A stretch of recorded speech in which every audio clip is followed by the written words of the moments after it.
দর্শক, আমরা আসছি বাকেরগঞ্জের সাহেবগঞ্জ পার হয়ে খেয়াপাড়ের এপার।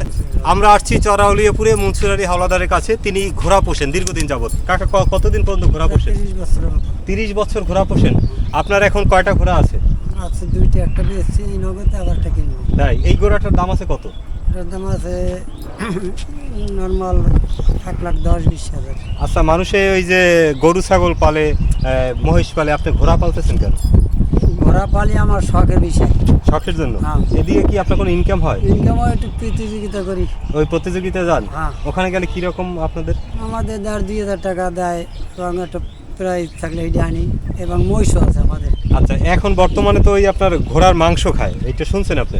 এই যে শুরু করছে, শুনছিলাম একবার যে এই আমার ঘোড়ার মাংস খায় 250 টাকা কেজি বিক্রি করে। আপনার এই বাকেরগঞ্জে কি এখন পর্যন্ত কেউ আসছে ঘোড়ার মাংস খাওয়ার জন্য না। বা আগ্রহী? না, আপনি মনে করেন কি এটা খাওয়া ঠিক? না, ইসলামে কি এটা নিষেধ? নিষেধ। ঘোড়া খাওয়া ঠিক না? না, কিন্তু একদল মানুষ এই যে 250 টাকা কেজি দরে ঘোড়া খাওয়া শুরু করছে এবং তারা বলতেছে খুব সুস্বাদু। সুখসাদু হইলে এরা আমাদের নবীরা এই ঘোড়া ফিরে যুদ্ধ করছে, খায় না এরা? আমরা খাই না।